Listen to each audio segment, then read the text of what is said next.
What you're witnessing right now in the Middle East is the breakdown and fall of the US empire, and the media is all lying about it. And I'm going to explain why very quickly. The US empire is built on two things.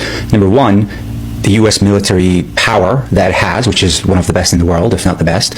And number two, it being the financial center of the world, with the dollar being the reserve currency of the world. That means most transactions in the world have to be done in dollar, especially the petrol that is generated from the Middle East has to be traded in dollar. Now, why does that help America? Well, because that dollar, when a country sells equipment and receives dollars, it doesn't actually keep the dollars inside the country. It invests those dollars back into the US financial system and buys US debt, which makes it very easy for the US to borrow cheaply, because all those dollars, trillions of dollars all around the world, are being invested back in the financial center and the US government in America. To protect the US reserve currency, the US has bases all around the world to ensure that everyone is trading in dollar. And because of that dollar reserve currency, it can use that system to also sanction any country that disobeys America, because it controls the financial system. It can cut any country off, which is a powerful thing. And that's why, one of the reasons why the US is an empire. More than $1 trillion a year is generated just from the Gulf oil sales. And that sales are all being shut down right now by Iran, because no tanker can pass the Strait of Hormuz.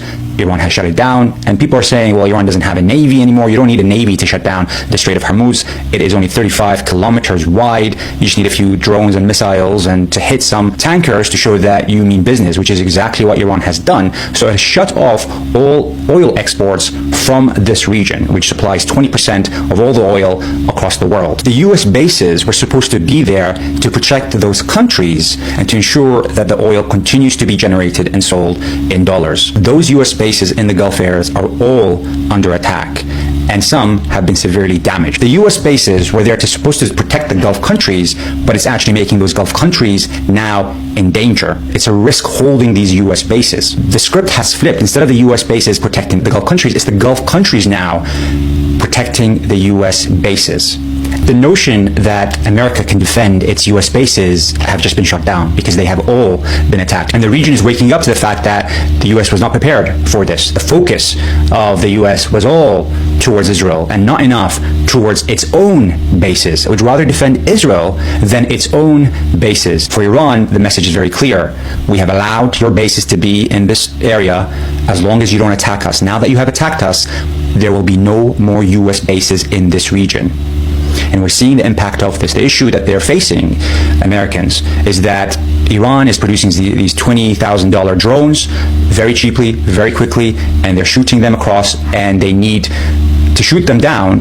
They're using these defense missiles that cost $500,000 to $1 million for each of these missiles. The US clearly miscalculated the attacks that will happen on the Gulf areas and doesn't have enough defense missiles for those areas. That's why the Gulf states are going now to Italy to ask them for defense. Let me just say this again.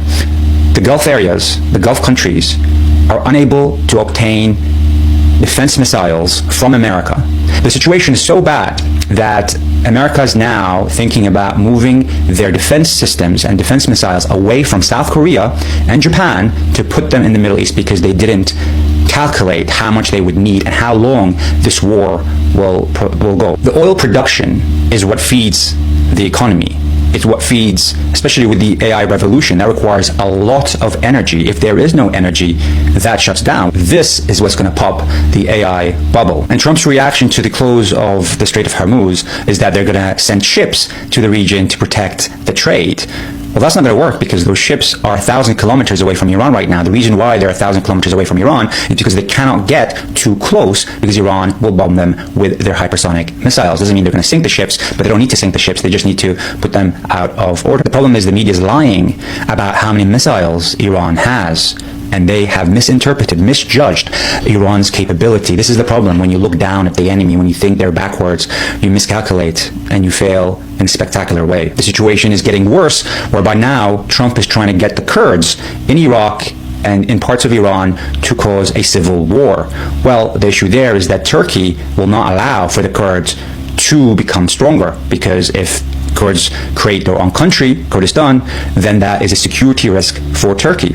And And so Turkey will not allow the Kurds to do that. And the Kurds know this. They've had this issue before whereby Americans come and say, we'll support you to attack this and that, and then the American support goes away. And therefore, that is why they're very hesitant about making those moves, because they know it is very dangerous to their people. It is clear that there is no plan.